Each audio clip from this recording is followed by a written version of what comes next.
Tales from a Jurassic World, Season 3, Episode 6, No More Sanctuary. Ben Morrison sprinted down the corridor. The alarm indicating that the BioSyn facility needed to be evacuated was blaring in his ears. He moved quickly, weaving his way between the crowds as people in states of panic and alarm were ushered towards emergency bunkers by security personnel. One of the guards attempted to stop Morrison from heading to the elevators, but he quickly avoided them, making his way through the doors and down into the lower levels of the facility. Things were chaotic. Some operatives were loading supplies and equipment from the laboratories into hard cases, whilst other personnel in more civilian roles were being ushered from the area. He followed the corridor further into the facility, sprinting past a series of large glass doorways which led into the central outdoor area as he eventually came to the loading bay. As he sprinted inside, he could hear calamity as a creature was being contained within a large cage. A couple of BioSyn operatives were stood around the container with shock batons in their hands, attempting to stun the animal into submission. Morrison could make out feathers and long claws on the animal, but wasn't able to quite distinguish what it was. On a small observation platform overlooking the loading area, Morrison could see King and another BioSyn operative, stood next to a control console. BioSyn's facility was fitted with a hyperloop system, allowing fast travel between the research outposts in the valley and the airfield further away.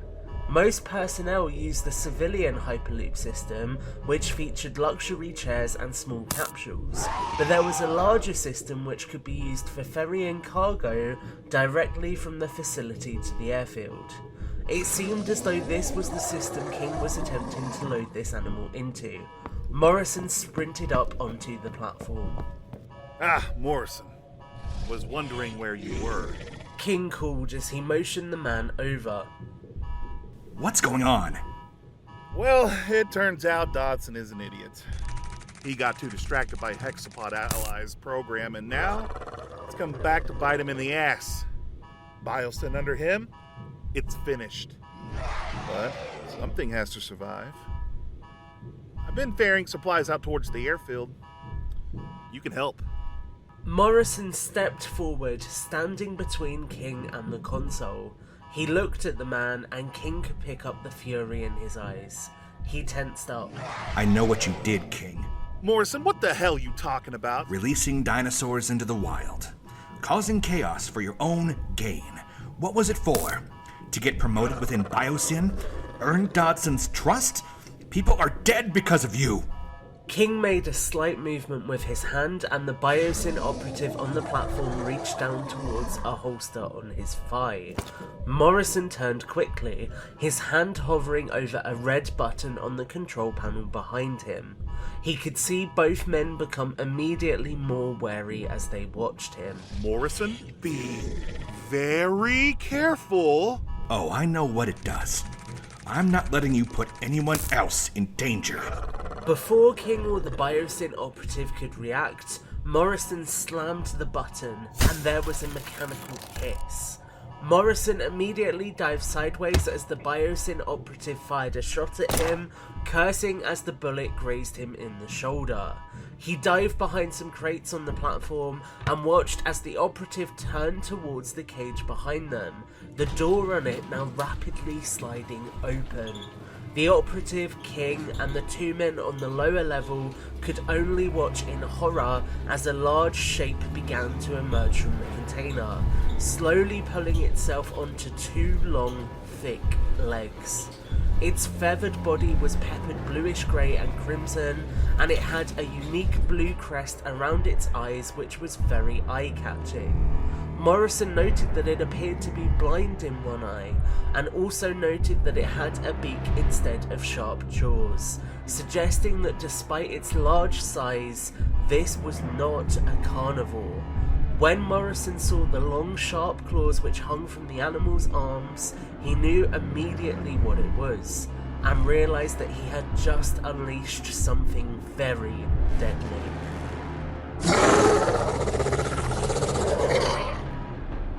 The Therizinosaurus has escaped! One of the operatives holding a shock stick called out. Get out of here! I'll cover you! The man with the pistol replied, firing a shot which missed the animal as his arms shook uncontrollably. Before the man was able to react, the Therizinosaurus struck out. A powerful swipe from its clawed hand sent him flying off of the platform and smashing into the floor below. The man's scream was severe enough for Morrison to know that he hadn't survived. The strike had also caught King as he was attempting to run away, knocking the man off his feet as he went flying over the edge of the platform and hit the floor below with a thud. Morrison didn't risk peeking across to see whether he had survived or not. He was very aware that the Therizinosaurus was now stalking out of the room as the personnel with shock sticks attempted to stop the creature. He heard a couple of strikes with batons and then a couple more screams from the operatives. Just like that, he knew it was over. Nervously, he pulled himself up to peek over the crates, watching as the Therizinosaurus disappeared into the corridor beyond and appeared to slip through one of the doorways which led to the outdoor area of the compound. Morrison pulled himself to his feet, looking at his arm. Blood was trickling from it and it ached. He cursed under his breath, unclipping his belt and letting the pouches he usually had on it fall to the ground as he used it as a temporary tourniquet. Damn son of a bitch. Didn't expect him to shoot me. As he made his way down the stairway from the platform to the lower level, he heard a helicopter fly low over the facility and noticed a spotlight glaring in the courtyard outside. Deciding to ignore what was going on there for the time being, he crept to the lower floor, noticing a body not too far from the stairway and two more lying in the doorway, stun batons on the floor next to them. Interestingly, King was nowhere to be seen, suggesting to Morrison that the slippery individual had managed to escape. He cursed under his breath, but knew that he had sent Fran everything she needed to bring him down. It was only a matter of time. He limped forwards, feeling worse for wear, and made it to the doorway, scooping up one of the stun batons and extending it so he could use it as a makeshift walking stick. He crept closer to the window, watching as a group of people sprinted away from a large green dinosaur which was chasing them. From this distance he couldn't quite make things out, but it looked like the Therizinosaurus and another dinosaur were down there too. He slowly worked his way down the corridor. The alarm was still blaring deeply through the facility. It was quiet now for the most part, apart from the alarm, with most of the personnel having been evacuated to emergency rally points set up throughout the facility. As he went to pass another one of the loading bays, he heard an animal stuck inside, a roar followed by an impact against the cage coming from the room. As he struggled to make his way inside the room, he noticed that a fire had started in the corner which the cage was against, and the flames were threatening to engulf it at any moment. Some of the roof had fallen in, meaning the control console was damaged and wouldn't work as the debris had smashed it in.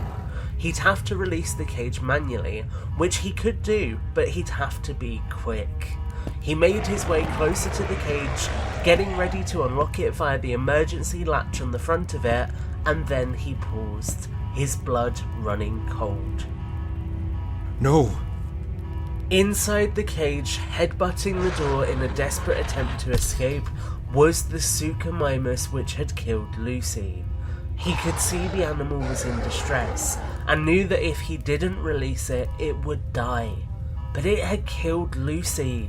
His best friend was dead because of this creature. It didn't deserve to survive.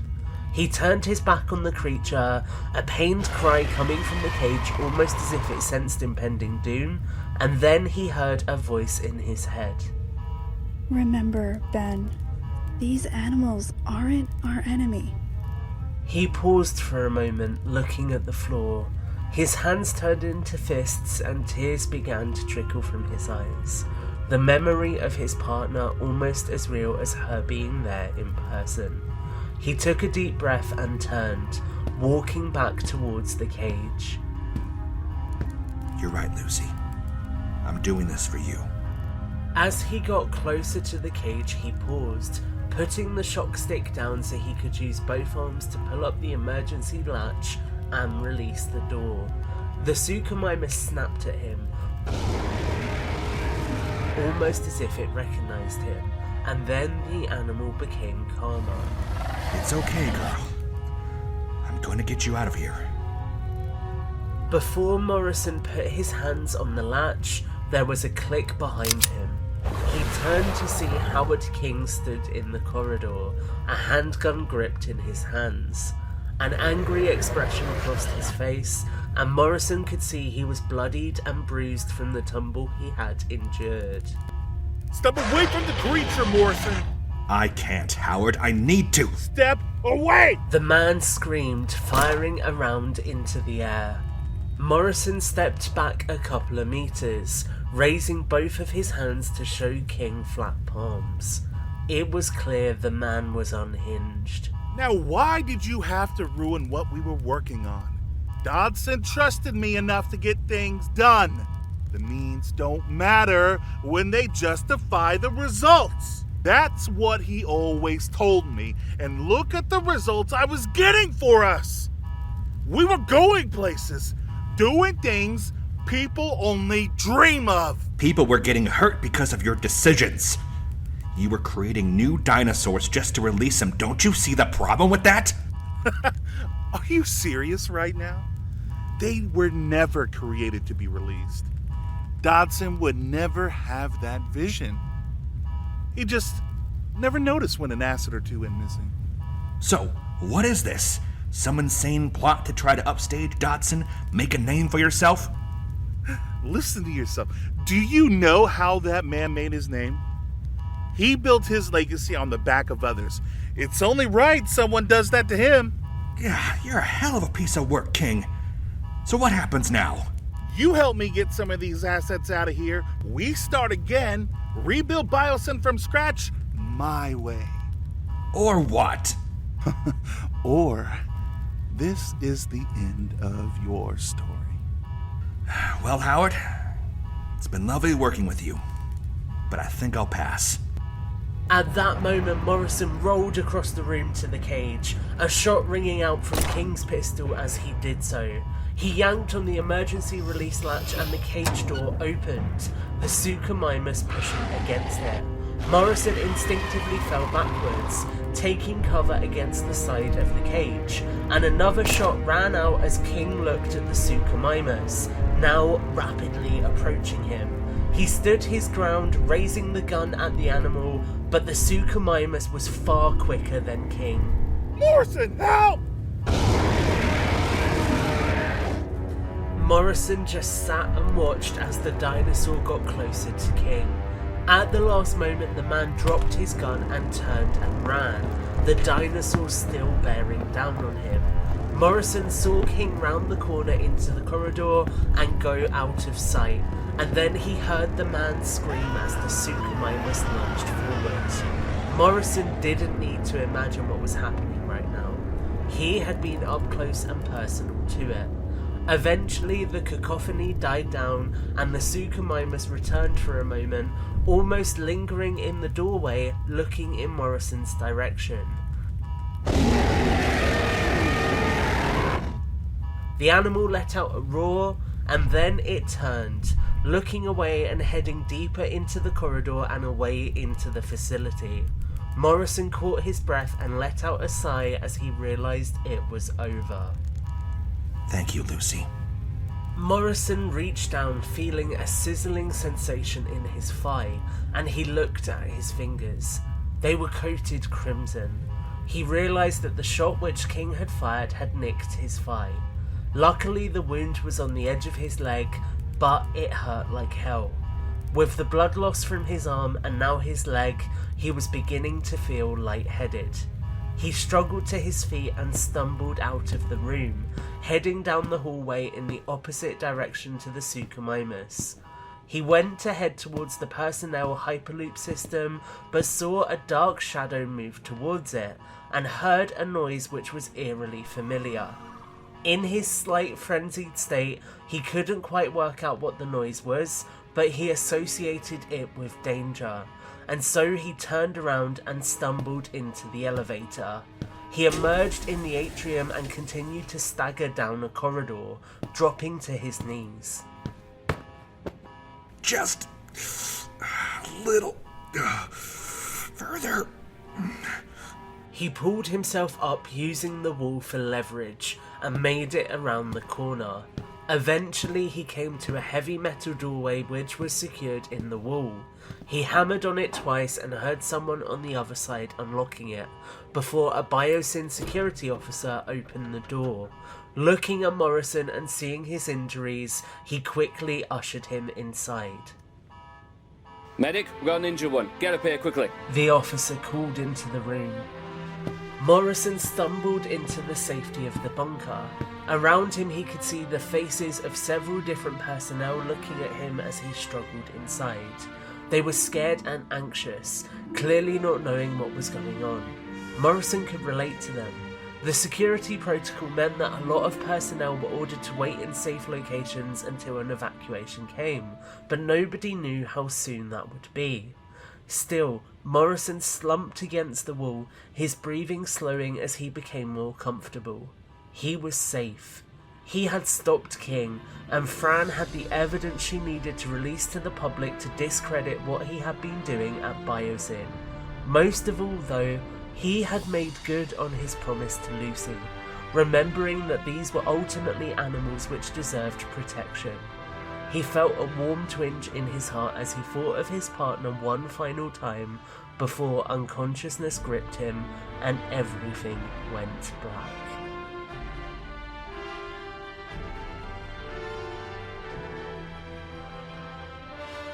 Thank you for supporting Tales from a Jurassic World.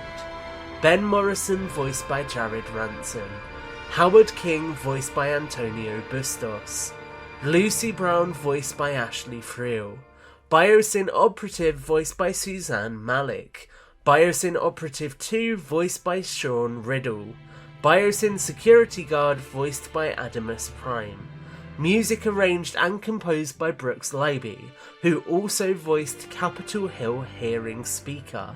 Intro and outro music performed by the famed Studio Orchestra. Sound effects from Epidemic Sound. Written, created and produced by Tom Jurassic. Thank you for supporting 3 seasons of Tales from a Jurassic World. The story of Ben Morrison and Lucy Brown as they adapted to dinosaurs in the wild.